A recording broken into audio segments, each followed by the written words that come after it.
Bonsoir. Je vous avais promis la suite de mon expérience Carrefour. Alors voilà, quelques mois après cette mésaventure de Caen, je me retrouve dans un Carrefour qui avait besoin, qui m'avait convoqué pour les soldes de fin d'année. J'avais eu rendez-vous avec un certain monsieur Aucoin dans un carrefour de la région parisienne et il me proposait de lui fabriquer pour les soldes de janvier une paire de caleçons, c'est-à-dire deux caleçons dans un même cintre, et il voulait faire zama une promotion, deux caleçons pour un. Alors lui, il était chargé de négocier le plus serré possible. D'accord. Et il m'a demandé 4 couleurs. Il m'a demandé le noir, le marron, le beige et le gris. On a convenu d'un prix.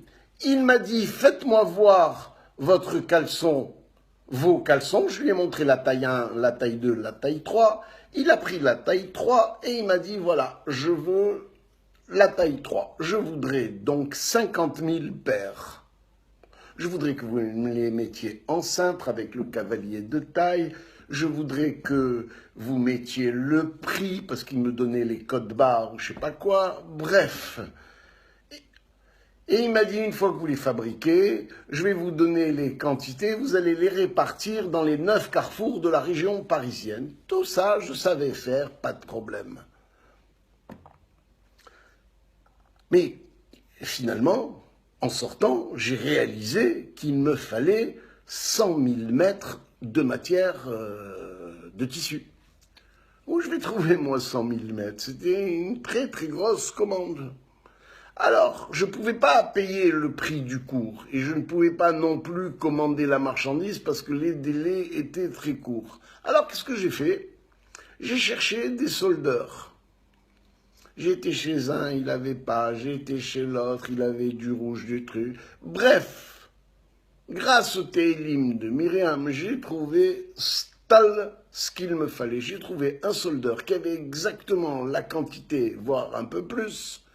Mais il y avait juste un petit problème. Dans la quantité,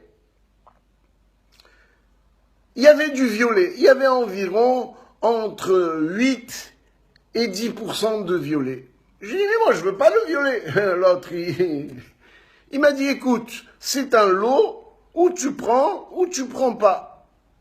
Alors moi, je savais que je ne pouvais pas trouver autre chose, j'ai accepté. Et je me suis retrouvé avec 10% de violet. Alors je me suis dit, j'ai dit, si j'appelle ce monsieur au coin pour lui dire est-ce que je te mets du violet, il peut me dire oui, mais il peut me dire non. S'il me dit non, knek talabagra, j'ai perdu tout mon bénéfice. Alors, j'ai réfléchi, j'ai dit Nikama, je vais tout couper, je vais tout fabriquer, on verra bien auquel khlet, je vais m'arranger sur le tas. J'ai coupé, j'ai monté avec des entrepreneurs des Yougoslaves, j'ai mis en carton, j'ai mis les cavaliers de taille, j'ai mis les codes barres, j'ai expédié dans les 9 carrefours chez Khatamout. Au bout d'une semaine, tous les carrefours, les 9 carrefours, y compris celui de M.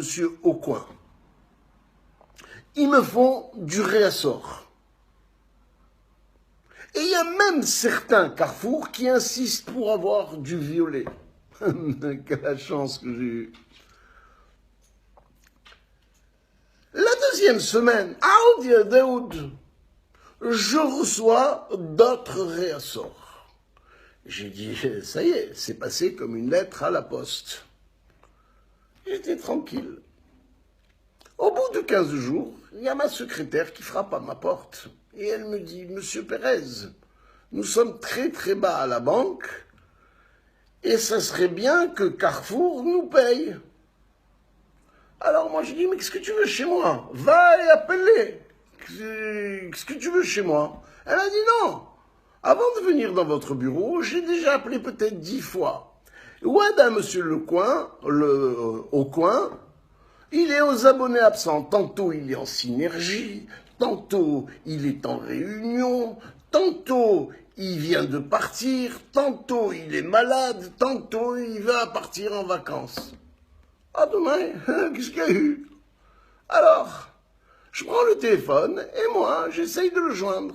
Ah, il vient de partir. Ah, il reviendra demain. Ah, il est... Seb. J'insiste. Et au bout de 3-4 jours, j'arrive à l'attraper. Je dis bonjour monsieur au coin, je m'excuse de vous déranger, je vous appelle concernant ma petite facture. Vous allez bien, vous? Et tout, j'essaye de... Il me dit, mais monsieur Pérez, votre compte est bloqué. Je dis, quoi bloqué? Il me dit, il est bloqué. D'ailleurs, je dois vous envoyer un courrier pour vous dire que votre marchandise est impropre à la consommation d'une part. D'autre part, vous n'avez pas respecté les couleurs demandées. Et d'autre part, ça suffit. Les petits, les gens du sentier, on n'en a que faire. J'ai dit, qu'est-ce que vous voulez chez moi, monsieur? Moi, j'ai eu des réassorts. Il me dit, monsieur, ça suffit. Et il avait une connotation style les feuilles du sentier. Je dis, bon, monsieur, qu'est-ce que vous voulez? Vous voulez que je vous fasse 1% de ristourne? Il m'a dit, pensez donc, pour 1% de ristourne, je discute même pas avec vous. Je dis, alors, qu'est-ce que vous voulez chez moi? Il m'a dit, monsieur, je commence à négocier entre 40 et 35%. Je dis, mais monsieur, moi, je gagne pas 10%, vous voulez me prendre 35%? Il m'a dit, monsieur, si vous voulez frotter aux tribunaux contre Carrefour, allez-y, je serai enchanté. J'ai dit, mais monsieur, c'est quoi cette histoire que vous êtes en train de me faire? Il me dit, monsieur, je n'ai pas le temps, je suis obligé de raccrocher et tenez-moi au courant de votre décision. Adonai, Adonai, Adonai. Et moi, je ne perdais pas espoir. J'ai dit, je m'en fous, j'ai plein de réassorts d'une part. Et d'autre part, j'ai un copain qui est huissier de justice. Ce copain, il s'appelle Robert. C'est un type, vous le voyez, vous faites un kiff sur lui. Normalement, les huissiers, ils sont vilains, ils sont méchants. Lui, c'est le contraire. Il est beau, il a des dents blanches, il est, on dirait un morceau de sucre. Et d'ailleurs, il s'est fait pousser la barbe pour cacher sa gentillesse. Je lui dis, allô Robert, il faut que tu me sauves. Va au Carrefour, va constater que mes marchandises, elles sont en tête de gondole, qu'elles sont bien en vente et qu'elles ne sont pas du tout impropres à la consommation. Qu'est-ce qu'il me répond? Il me dit, j'ai pas le droit. J'ai pas le droit de rentrer dans Carrefour pour constater. Je dis, comment tu n'as pas le droit? Tu es un huissier, toi? Il me dit, oui, il faut que j'ai une ordonnance du juge, hein, et il faut prévenir la direction qu'on va faire un ceci, cela, et de toute façon, si tu le fais, hein, il y a belle lurette qui vont retirer la marchandise. Je dis, mais je suis foutu. Il m'a dit, écoute, non seulement tu es foutu, mais c'est pas la peine de te frotter à ces gens-là. Ils sont 100 fois plus forts que toi. Alors arrange-toi, c'est mieux. Et moi je raccroche avec lui et je suis l'homme le plus malheureux du monde. Je rentre à la maison et je raconte à Myriam mes malheurs. Qu'est-ce qu'elle me dit au lieu de me soulager? Tu avais besoin de mettre du violet toi aussi? Toujours tu es antipathique, toujours tu fais des histoires, tu ne peux pas rester tranquille. Tu as commandé 4 couleurs, est-ce que tu as besoin de lui livrer 5 couleurs? Et moi je dis, Myriam, si je lui livrais 4 couleurs et que je veux manger le violet, on a perdu de l'argent. Elle m'a dit, écoute, ça t'apprendra, va faire Shabbat, c'est mieux pour toi. J'ai dit, arrête de mélanger tes histoires de Shabbat avec monsieur au coin qui ne veut pas me payer. Elle m'a dit, bon, laisse-moi, je vais lire les Télim. J'ai dit, ah bon, lis les Télim. Rabbi Ostol. Rabbi Ostol. moment, on se met au lit, on dort. Moi, je prends un quart d'Exomil pour dormir, parce que impossible de dormir. Comment je vais faire? À minuit, comme je suis diabétique, j'ai envie de faire pipi. Je vais faire pipi. Et moi, je vous cache pas, je vous fais un petit secret. J'ai une pissotière à la maison, comme dans les hôtels. Parce que je pisse de travers et toujours je me fais crier par ma femme. Alors j'en ai eu marre. J'ai mis une pissotière comme ça, j'ai même pas besoin de viser. Et quand je fais pipi, j'ai tout le loisir de dire ah ya Rabbi Hanini, zap quel kiff que tu me fais. Je fais un kiff. Même quand je pisse, je fais un kiff. Et au moment, je me rappelle plus auquel moment de la pissade, j'ai une idée de génie. Je dis, mais c'est bien sûr. Ce qu'il ne peut pas faire, Robert, je vais le faire moi-même. Je vais aller au Carrefour, je vais acheter mes propres marchandises. Et je vais aller à l'accueil, je vais demander une facture. Je vais demander à l'accueil de noter toutes les couleurs. Je vais dire à l'accueil de marquer 100% garantie propre à la consommation. Je vais demander à la dame de faire un tampon. Et moi, à force de demander, elle me dit, eh ben dis donc, monsieur, 5 caleçons, vous me faites toutes ces histoires-là. Je dis, non, madame, parce que mon patron me fait, mettez-moi le tampon, soyez gentil.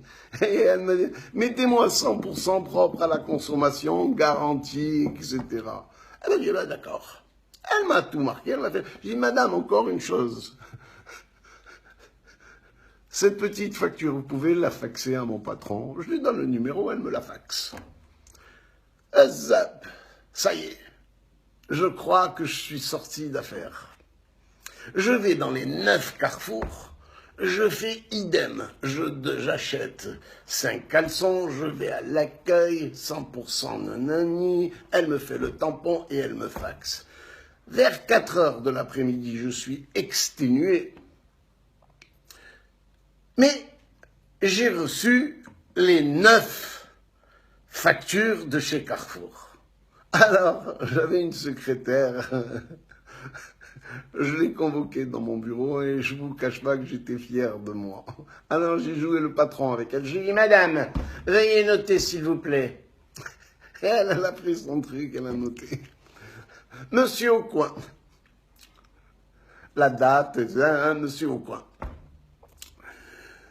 Je suis Monsieur Père Charles, le petit feuge du sentier. Monsieur, je voulais vous dire que vous avez mis mon entreprise en danger en voulant négocier au dernier moment et en prétextant que mes marchandises sont impropres à la consommation. Monsieur, sachez qu'il y a un entrepreneur qui vient de sortir de mon entreprise et il m'a cassé la gueule. Et j'ai 9 jours d'arrêt. Je dois, avant d'aller à l'hôpital, faire une DCP pour signaler que je ne peux plus payer, une forme de faillite. Ma femme veut me divorcer tellement elle est choquée. Elle m'avait prévenu qu'il fallait jamais travailler avec des gens comme vous. Bref, Warda, je le charge et je le culpabilise au maximum. À la fin du courrier, je lui dis, monsieur, veuillez entrer en contact avec mon conseil, voyez à son numéro. Je pense pas qu'il y ait aucun problème concernant le règlement de ma facture, mais mon conseil vous réclamera très certainement 150 000 € pour tout de dommages et intérêts pour tout le mal que vous m'avez fait. Monsieur, ne recevez pas mes salutations distinguées, Père Charles, le gérant.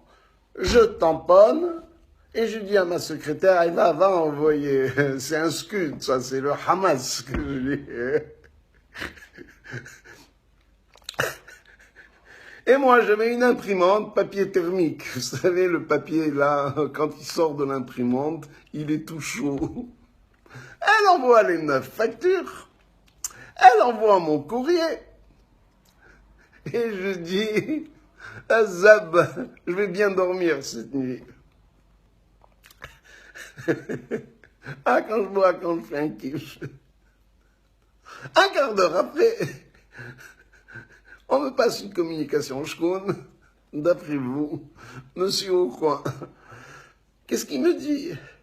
Monsieur Perret, je suis désolé de cette mésentente. Non, sachez que le groupe Carrefour vous apprécie beaucoup. Et il me sort un tapis rouge.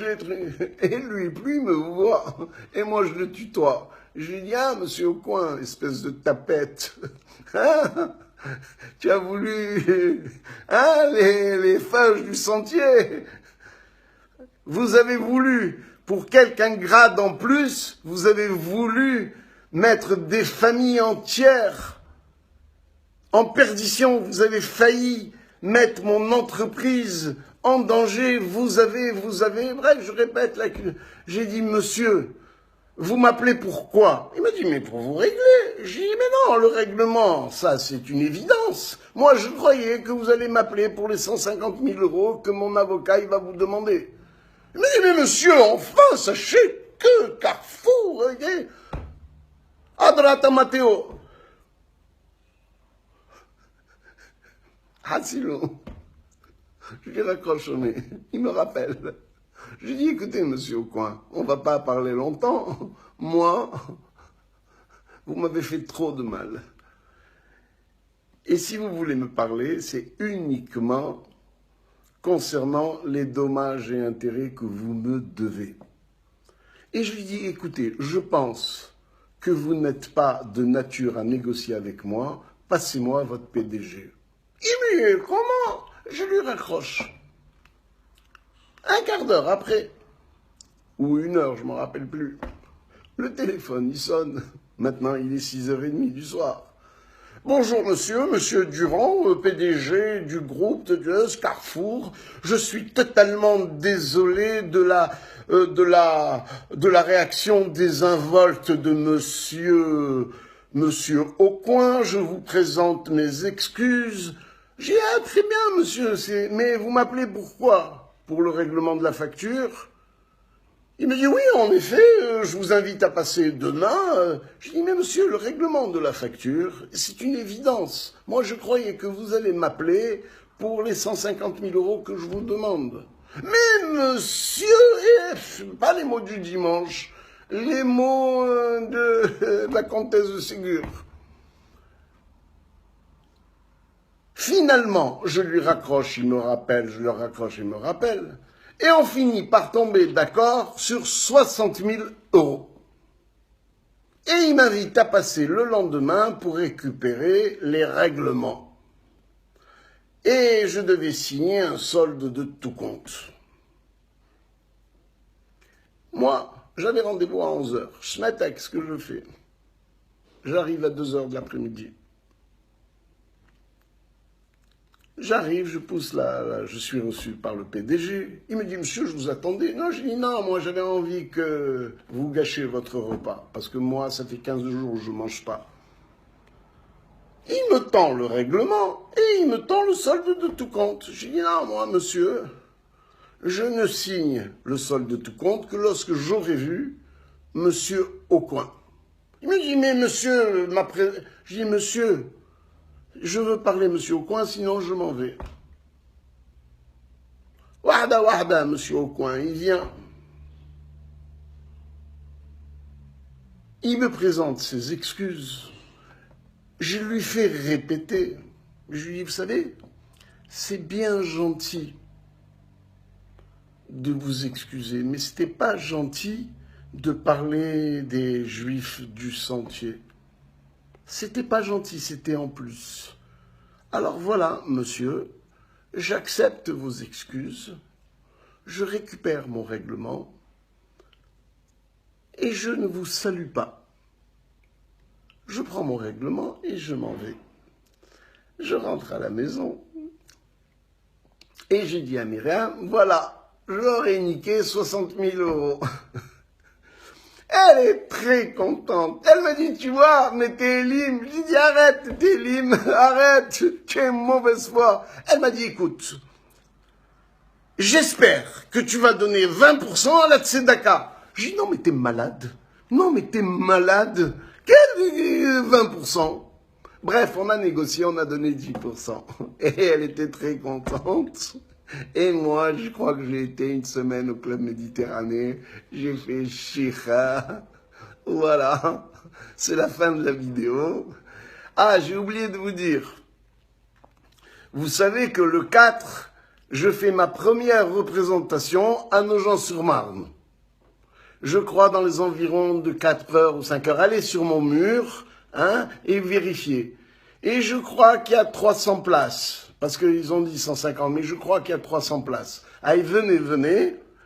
D'abord, c'est 20 € l'entrée. C'est pas cher du tout. En plus, c'est pour la tzedaka. Moi, je prends rien. En plus, on va vous donner un bon serfa comme ça. Ça sera totalement déduit. Et la dernière, c'est que moi, comme c'est la première fois, je vais aller à Belleville, chez Gabin, et je vais vous organiser un petit apéro royal. Mais je vais vous organiser, je vais vous faire la fête. Voilà, c'est la fin de la vidéo. Toujours pareil. Ça suffit. Les likes, j'en ai reçu une tonne. Ça sert à rien. Mais quand je lis certains commentaires, c'est ma récompense, d'une part. Et d'autre part, mon fils, il lit les commentaires. Et il m'aime de plus en plus. Mes enfants, je suis trop ému. Alors finalement, j'ai compris pourquoi je fais des vidéos.